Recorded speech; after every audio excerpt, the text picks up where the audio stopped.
di ñuy bàyyi xel ñu ngi leen di ziar bu baax a baax ñu ngi fii ci siège u APR ginnaaw bi li nga xamante ne mooy Benno Bokk Yaakaar woote li nga xamante ne mooy conférence de presse à 0 heure ñu ngi fii fas yéene ànd ak yéen ci temps fort yi li nga xamante ni rek mooy yenn ci ay résultats yu nga xamante ni dafa génn daf ñu jot a wan rek ni ñu su nekkente ni répartition bi noonu la et c'est provisoire on le dit à l'Assemblée nationale Yewwi Askan Wi aura 50 députés Benno Bokk Yaakaar 75 et puis Wallu aura 27 députés mu nekk loo xamante ne nag am na ñu bëri ci waa Yewwi ci waa Wallu plutôt ci waa Benno Bokk Yaakaar ñu ko rafetlu yi nga xamante ni instant bi ñu ngi en direct ci Leral TV on va essayer tout simplement jël li nga xamante ni mooy seen ay réaction waaw résultat yi bon niñ ko gisee nooy comme ni ko ñëpp gisee rek ah mais la coalition Benno Bokk Yaakaar est toujours la coalition gagnante la coalition majoritaire dans le pays quoi. est-ce que teelul pour jubiler non c'est pas un problème de jubilé mais dañu def ay élections am na beaucoup de départements yu nga xam ne ñun xam nañ ne ñoo ko gagné majoritairement c'est normal que ñu ñëw def une analyse de la situation mais quoi qu'on puisse dire même si on a perdu Dakar perdu un peu partout mais réellement nous sommes majoritaires dans ce pays et je crois que suñu toogee waxtaan ñëpp dinañ xam ne le président Macky Sall et la coalition Benno Bokk Yaakaar est largement majoritaire dans le pays. C'est vrai que nous avons perdu les zones que nous avions gagnées, en l'occurrence lors des locales, mais en fait Dakar était déjà perdu, on ne l'a jamais gagné d'ailleurs. Peut-être en 2017, lors des législatives, on avait parvenu à gagner Dakar, mais malheureusement cette fois-ci, amuñu temps pour reconquérir que, mais de manière globale, sur le plan national, nous avons gagné et nous sommes encore, comme je l'ai dit, majoritaires. Cependant, ça va nous permettre de revoir les choses et de prendre des initiatives pour essayer de renverser la tendance et pour aller à l'assaut des autres élections qui vont venir. Mais ce qu'on peut dire, moi, bon, c'est toujours la vitalité de la démocratie sénégalaise qui s'est manifestée avec un peuple mûr qui a montré en tout cas qu'il est toujours apte à faire des efforts pour aller dans le sens d'une démocratie apaisée. Et moi je crois que c'est ce qu'on peut dire aujourd'hui par rapport à ces élections de législatives de 2022. waaw d'abord xam nga dañoo jógee ci dañuy soor a pare benn scrutin bu am solo ñu naan ko les législatives mu nekkoon élection boo xamante ne ni li ci ëpp solo mooy campagne bi. expliquer Sénégalais suñu programme en tant que Benno Bokk Yaakaar tey nag dañoo yegg sa cappaandaw go voté nañu ci jàmm ñu saafonte ci jàmm Sénégal wane ne dañu am maturité sur le plan de la démocratie donc dafa rafet en tant que majorité présidentielle tendance yi nag yi dessiné wu nekk sur 46 départements ñun ñu gagné pour le moment lu ëpp fanweer mais c'est important tey ñu ñëw def taxaw seetlu saafonte aussi ak suñu camarades yi parce que gëj nañu gisee ndax ñun ñu ngi woon ci terrain bi di liggéey donc loolu en partie moom moo expliqué tey sama présence ba pare aussi suñu tête de liste nga xam ne gàcce ngaalaama pendant plus de 15 jours elle a sillonné tout le Sénégal mu war fi teew pour point de presse ñu war ko nag accompagner parce que li nga xamante ne moom mooy parachèvement vote bi ñëpp xam nañ ne moom mooy résultat yi nag dafay baax aussi sénégalais ñu jox leen la bonne information réseaux sociaux yi bëri na wax ji bëri na mais li am solo ci bureau de vote lañ ko def ñu respecté choix sénégalais yi nag sénégalais yi mooy leen seen choix mooy mouvance présidentielle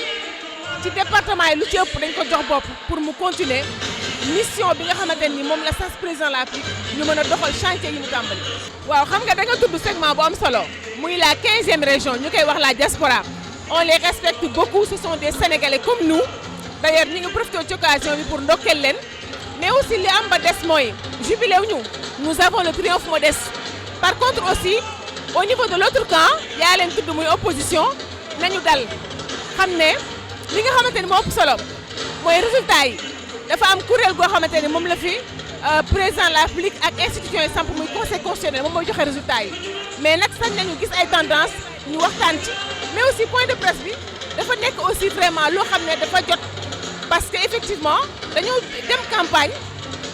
voter il faut aussi ñu remercier électeurs yi nga xamante ni ñoo ñu votel Sénégalais nga xam ne ñoo ñu votel parce que encore une fois bu ñu fàtte ne c'est pas seulement les militants des partis politiques qui votent ce sont les Sénégalais dans leur entièreté qui votent ñooñu aussi nous leur sommes redevables et loolu yëpp tey moo expliqué aussi ñu war a jàkkaarloo ñoom waxtaan ak ñoom. En fait, ce qui justifie ma présence ici à la permanence de l'Alliance pour la République, je dirais encore du Benno Bokk Yakaar, c'est tout simplement, au sortir de ces élections, il fallait venir et parler de ces résultats, n'est-ce pas? Si partiels soient-ils, mais quand même parler des résultats. Alors, il y a la tête de liste nationale qui est revenue sur 31 départements que vous avez gagnés, mais en sachant qu'également il reste les plus grandes villes que vous n'avez pas encore gagnées. Vos réactions par rapport à ça? Alors, donc je me félicite de la réaction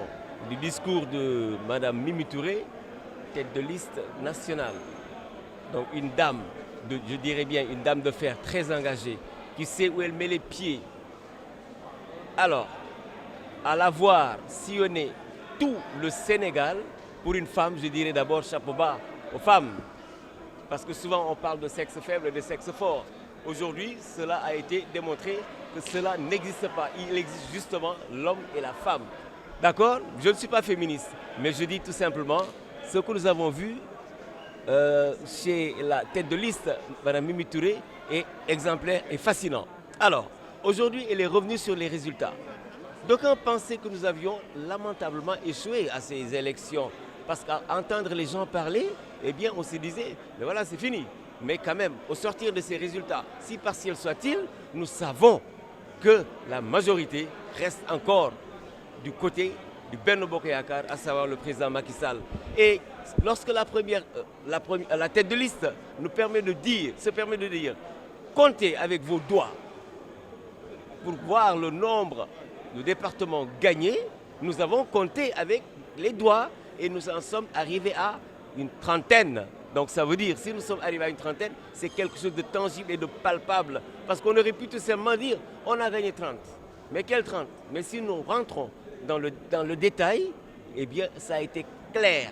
au vu et au su des journalistes qui sont ici présents aujourd'hui. Et donc nous nous en félicitons énormément. Et ceci va permettre au président de la République de continuer les chantiers qu'il a initiés pour le Sénégal. Il veut mettre le Sénégal sur les rampes de l'émergence. Et donc, je crois qu'une majorité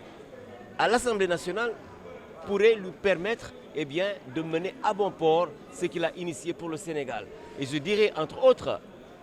ces résultats sont plus ou moins partiels, parce qu'il reste d'autres qui devraient tomber. Et certainement, ça gonflerait davantage les résultats que nous avons aujourd'hui.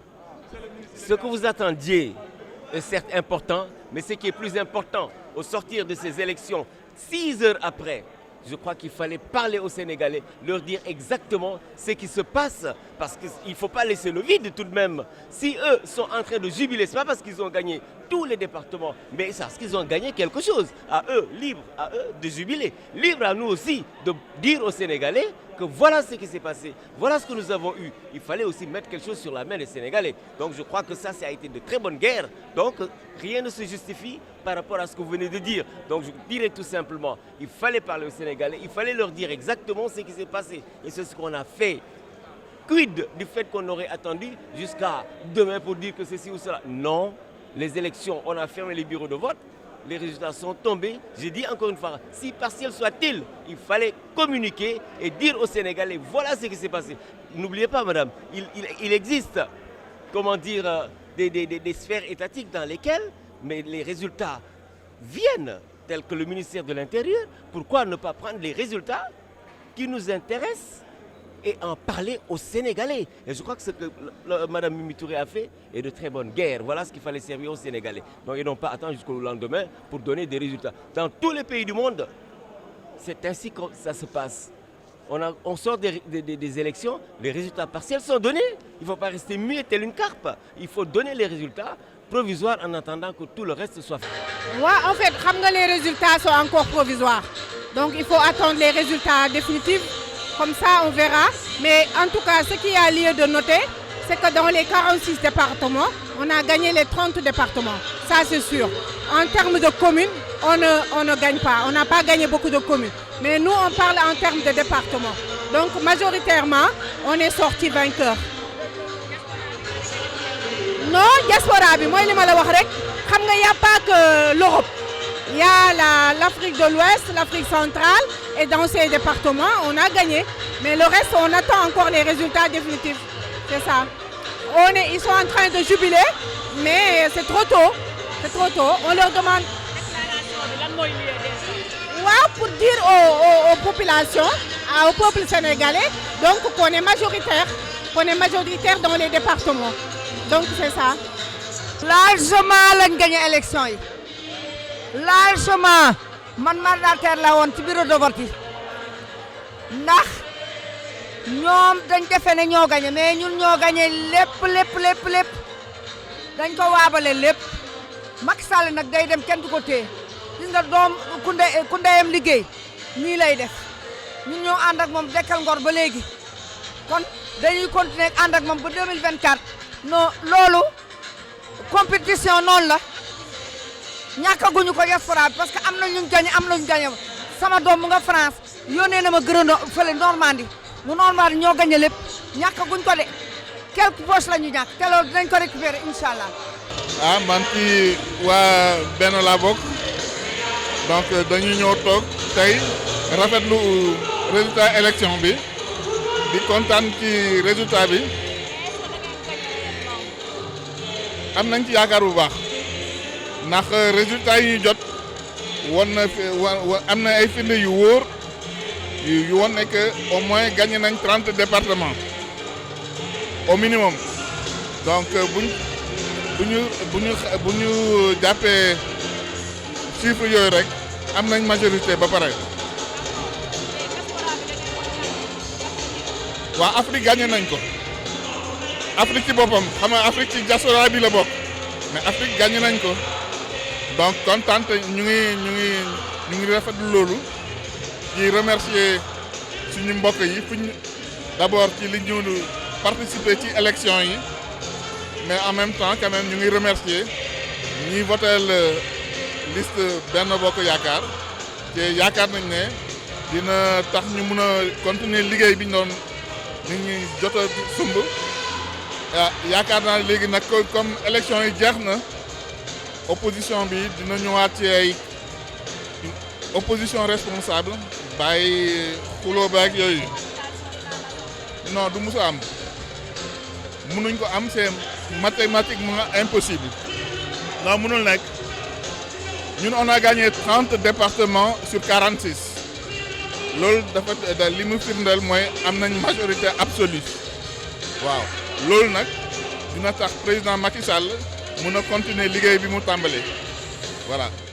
li ñuy laaj opposition bi mooy ñu continuer nekk une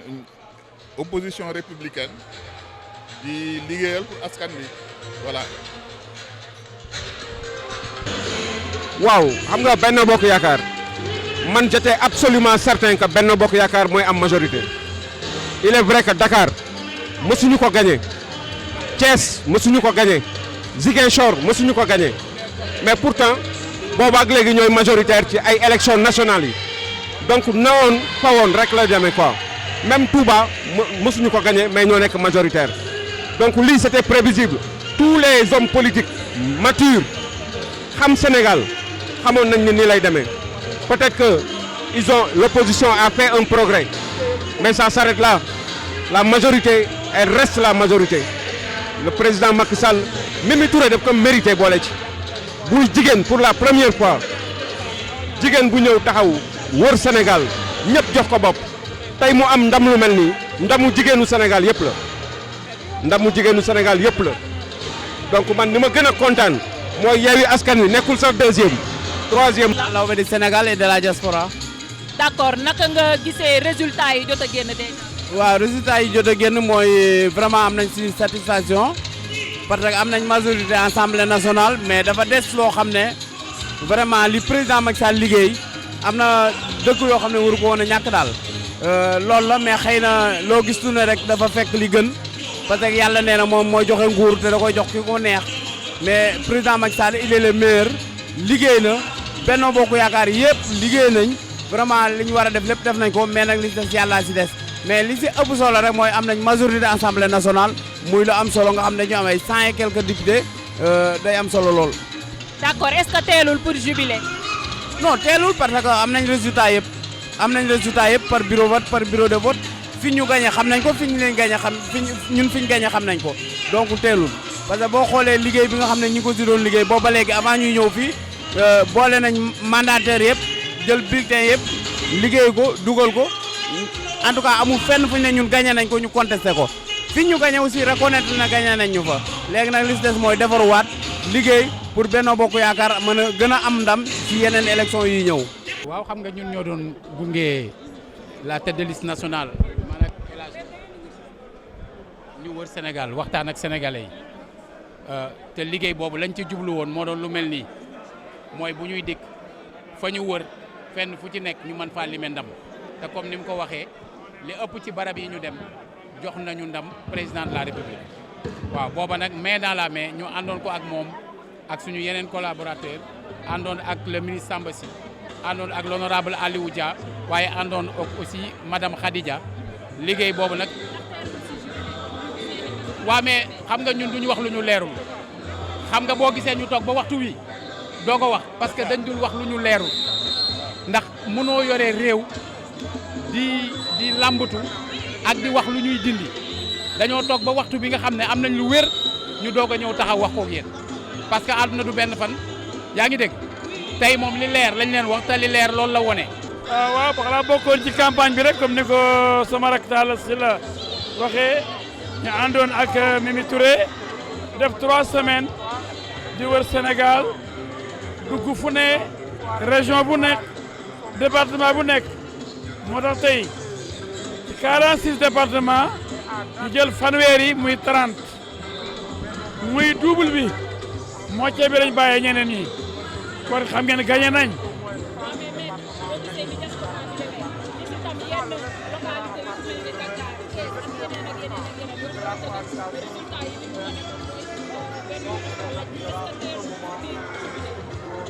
Benno am na fu mu gañewul waaye Benno moomul nit ñi bay gañe fépp Sénégal dañ koo bokk ñeent fukk ak juróom-benn nga gañe fanweer waaye fukkale baaxul war ñoo gañe lépp Sénégal dañ ko bokk ak yeneen sénégalais ñoom it dañoo bëgg ñoom it wut nañu waaye amuñu liñ bëggoon ñoom mu sañoon fi ñu amee fanweer ñoom ñu am fanweer waaye ñun amuñ moitié bi la ñu am.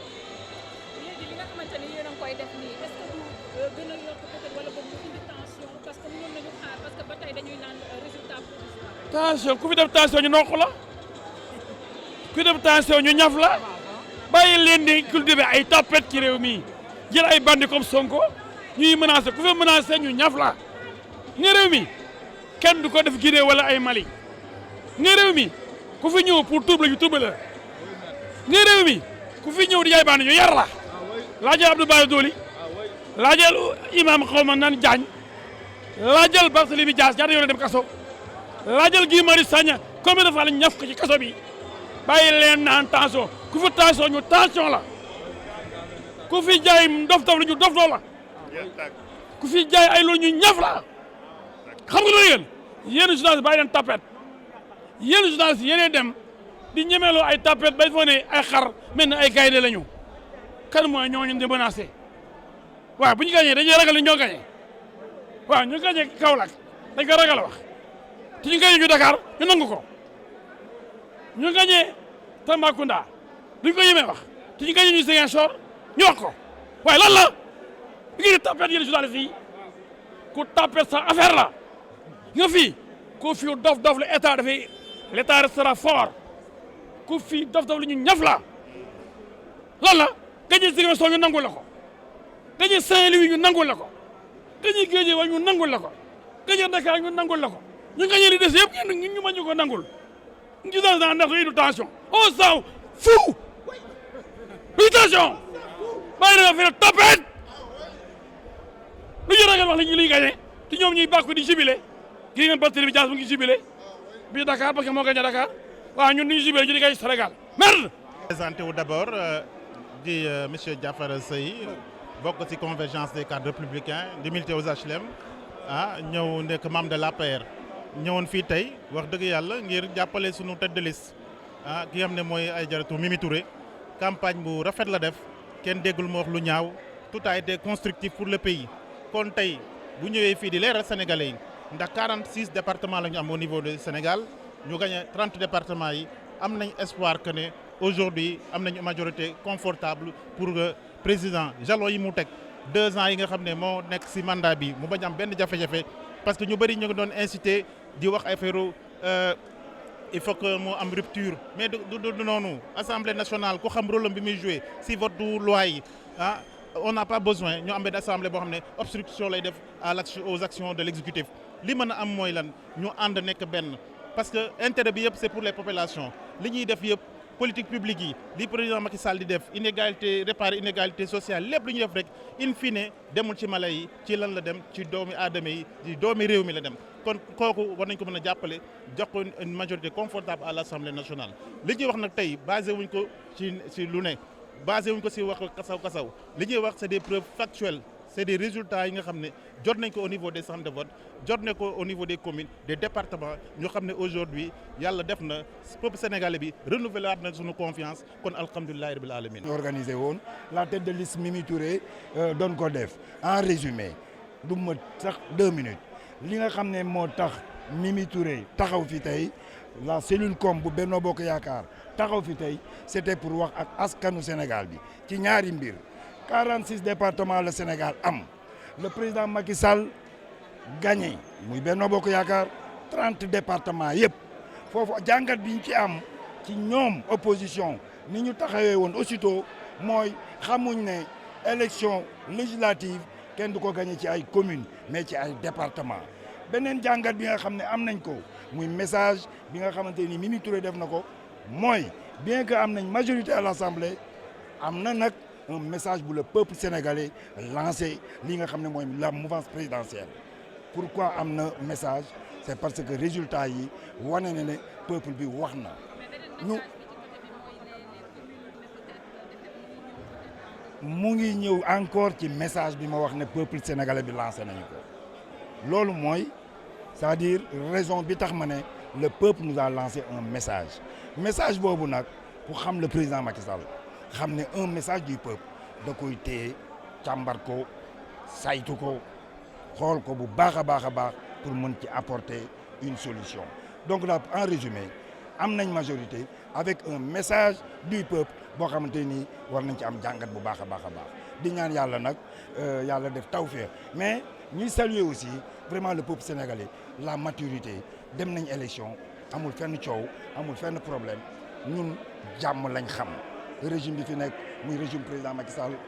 jàmm la ñuy dox le président Macky Sall en personne nitu jàmm la ci jàmm rek lay dox c'est un homme de dialogue fii daal la ñuy yemale mbir mi di ñaan yàlla def tawfeex Sénégal ba lépp lu fii jàmm ñun ñëpp ñu bokk ko fekkee ko te tal ko barke Sëñ Touba Cheikhul Khadim jërë ngeen jëf. donc kontaan nañu ñu ngi sant les militants vraiment taxaw nañu et puis am nañu ndam donc kenn du joxe bopp rocci làmmiñ président doxalal vraiment non ci liñ leen jox parce que au niveau du département gis nga ci 46 yi gis ngeen liñ ci gagné donc majorité bi moom am nañ ko xam nga majorité nag absolue lañ bëggoon mais tey d'après les résultats que nous avons la majorité donc cohabitation du am Sénégal parce que day tardé réew mi te ñoom loolu lañ bëggoon bloqué réew mi setal seen bopp parce que def nañu ay njombe yoo xam ne setal seen bopp rek moo leen taxoon jóg tey les Sénégalais ont compris ils ont donné la majorité au président de la République pour mu poursuivre ses réalisations ces chantiers tabax Sénégal mais dans la diaspora c'est pas uniquement l'Europe la diaspora aussi c'est l'Afrique et au niveau de l'Afrique on est majoritaire on a gagné Afrique de nord ouest lépp ñun ñoo ko gagné donc tey diaspora c'est pas uniquement l'Europe donc parce que 20% de la diaspora vit en Europe les 80% sont en Afrique donc on est majoritaire au niveau de la diaspora donc loolu mooy dëgg bi suñu gagné Dakar ñu nangul leen ko suñu gagné Saint-Louis ñu nangul leen ko suñu gagné yeneen régions yi ñu nangul leen ko wala yeneen départements yi mais au Sénégal aujourd'hui on est majoritaire te dañ koy santé suñu borom bi ñu jox ndam bi et puis di ñaanal président mu continuer chantier yu mu tàmbali merci xamante ni yéen a ñu doon bàyyi xel via Leral TV Leral FM loolu lañ leen jëlalee woon fi nga xamante ni mooy siège wu APR ki nga xamante ni mooy njiit bi di Mimi Touré di tête de liste bi nekk tamit ki nga xamante ni daanaka boo dee seet moom moo sillonné un tout petit peu le pays ci campagne bi moom génn na wax ne ci 46 départements yi 30 Benno Bokk Yaakaar moom moo ko gagné te itam ñoom wax nañu ne résultat partiel la mais nee nañu résultat la yoo xamante ni jamono ji ñoom fu leer la ñu ko teg te am nañu ci li nga xamante ni rek mooy fu dëgër fi nga xam ni moo ci ko teg lu ci mënti am rek bu subaa yeneen i résultat dina tombé te ñoom jàpp nañu ne résultat yooyu di tombé day ñëw rek gonfler li nga xamante ni moom la ñu jot a am mu nekk nag une majorité boo xamante ni qu'on s'y attend ou pas de toute façon ay chiffres la ñu joxe ay résultats la ñu joxe lu ci mënti am rek à vous de voir à vous de juger chers téléspectateurs c'était donc tout pour aujourd'hui nous vous remercions pour l'oreille attentive que vous accordez toujours à nos programmes.